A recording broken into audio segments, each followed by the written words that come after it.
Welcome back to our next lecture in NO 105. With every topic, we've used the life of an individual North American to come to understand some aspect of North American society. Typically, all the people we've met are the sort we'd look up to in life, excellent role models, maybe to inspire directions in our own lives. We've learned about amazing people who work tirelessly to improve the lives of North Americans. I immediately think of Martin Luther King Jr. and Dolores Huerta. We've met courageous people like Vanna Deltour, who not only survived difficult trials in the Canadian wilderness, but also negotiated peace between First Nations and assumed a critical role in establishing relations between European settlers or colonizers and the Aboriginal peoples of Canada. This time, as we explore the broad topic of violence, crime, and punishment, we encounter an individual no one should look up to. Clifford Olson, one of Canada's most notorious serial killers, was truly evil, and I'm using the quite loaded term evil very deliberately here. There's good reason why he was known as the Beast of BC.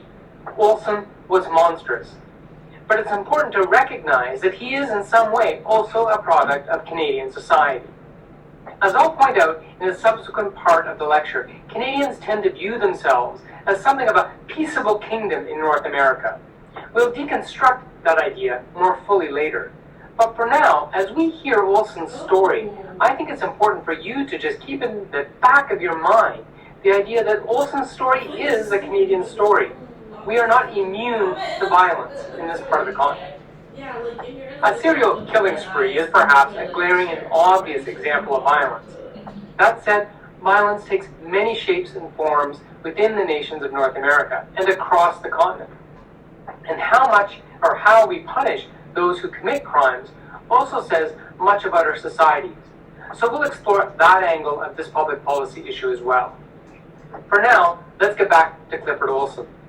For 9 months, from November 1980 to July 1981, the lower mainland of BC, around Vancouver, was the site of a series of grisly murders.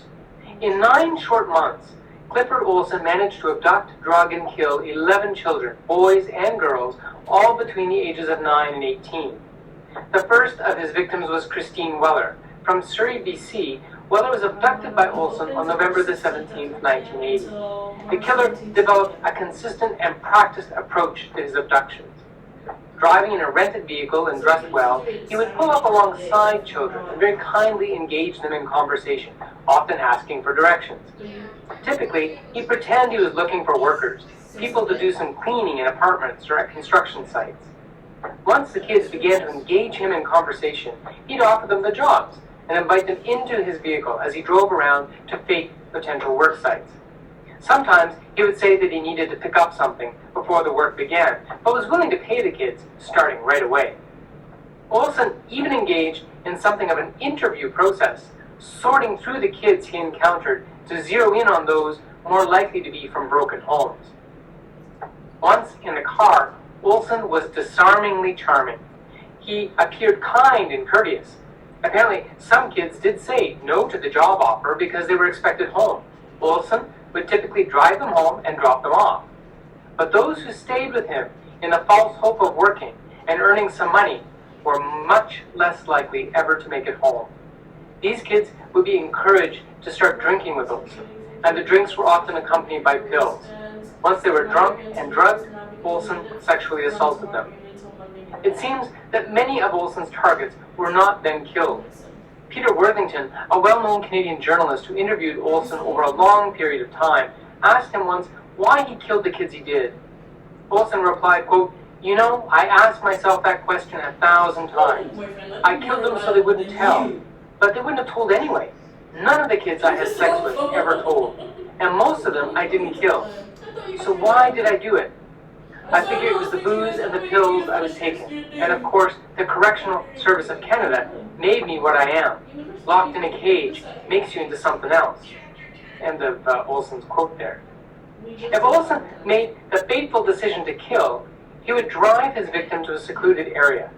After repeated sexual assaults, he would strangle or bludgeon or stab the person to death. Supposedly, he varied his methods to confuse police. This was the course of events for his 11 young victims. 12-year-old Christine Weller had been the first victim of his serial killing spree, and 17-year-old Louise Chartrand would be his last. She was killed on July 30th, 1981. The very next day, a special RCMP task force looking into cases of missing children in the BC Lower Mainland met.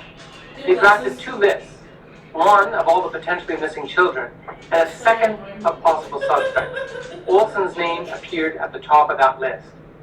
They made the decision to put Olson under surveillance. The RCMP then watched Olson over a 5-day period in and around the Coquitlam, BC area. As he drove around, police were certain he was searching for his next victim. They actually watched him from a distance as he broke into a series of homes, but allowed him to continue on his predatory journey. Then, on August the 12th, he picked up 2 female hitchhikers in Nanaimo.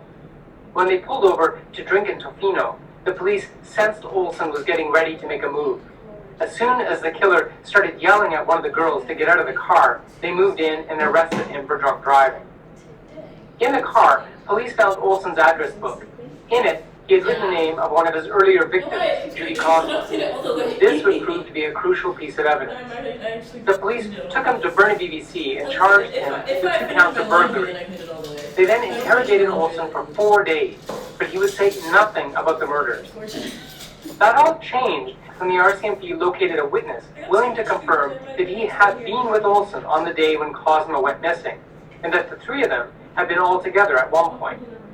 The same witness also told the police that Olson had drugged and raped him. Confronted with this new evidence, Olson is supposed to have pointed to a poster of missing kids from the Lower Mainland hanging on the wall, identifying the 11 he had murdered. The killer then offered to provide additional information about the murders if he was allowed to serve out his sentence in a psychiatric hospital. That proposal was rejected outright. But the RCMP did come to a controversial agreement with Olson. He would provide them with information to locate the still missing bodies or personal effects of his victims in return for $10,000 for each victim. The $100,000 collected was deposited in a trust fund for Olson's wife, who later divorced the killer. The deal was widely criticized, especially in the media. Some families of Olson's victims even sued to have the fund declared fraudulent, but the legality of the RCMP payment was later confirmed by the courts. Some experts on Olson, who were at first, in fact, quite critical of the deal, have since, with the benefit of hindsight, concluded that it was probably a wise move by the RCMP, given the lack of concrete evidence they had to pin multiple murders on him at the time. With this new evidence revealed, Olson, who had initially planned to plead not guilty, changed his plea to guilty, and the judge lost no time in sentencing him to 11 concurrent life terms in prison, 25 years without the possibility of parole.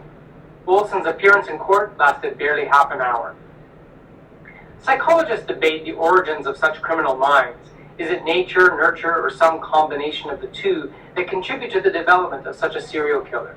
Certainly, there were signs of a criminal mind from an early age when it came to Olson. He was an enterprising thief who stole milk money from the front porches of homes and returned the stolen merchandise to stores for refunds. He was first formally charged with a crime, break and enter, at 17. Olson's own suggestion that prison itself may be partly responsible for the development of his criminal mind may not be entirely unfounded. From the time he was 17, Olson barely spent 4 years living outside prison. In that short time, his own lawyer has guessed that Olson may have committed an average of 1 sexual offense a day, 7 property crimes each day, and possibly a murder a month. After his murder convictions, Olson continued to cause mischief from his various maximum security prison cells. He served the early part of his sentence in the Kingston Penitentiary, where he was locked up 23 hours a day. It didn't stop him from writing awful letters to the families of his victims. He launched numerous lawsuits against prison authorities for supposed breaches of his charter rights, and he even attempted an escape by concealing a handcuff key in his rectum and then arranging for a transfer to hospital for medical treatment. The key was spotted on an x-ray, foiling the plan. In the end, Olson died of cancer in September 2011. But over the years, and right to the end, he was surrounded in controversy that raised questions about the Canadian criminal justice system. One member of Parliament proposed reinstating the death penalty just for Olson. When it was discovered that he was receiving federal pensions for seniors, the government moved to end the payments. Olson was also something of a poster boy for government efforts to repeal the so-called faint hope clause that allowed prisoners sentenced to life to apply for parole after serving 15 years. Olson typically used these hearings to gain attention, and certainly as opportunities for grandstanding.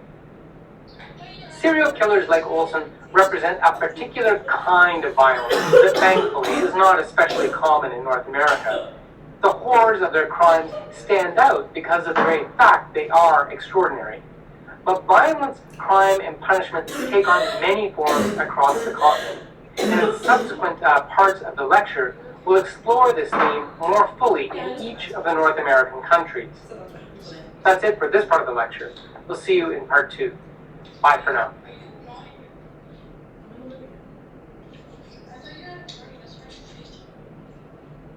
Why do you think I was on a credit?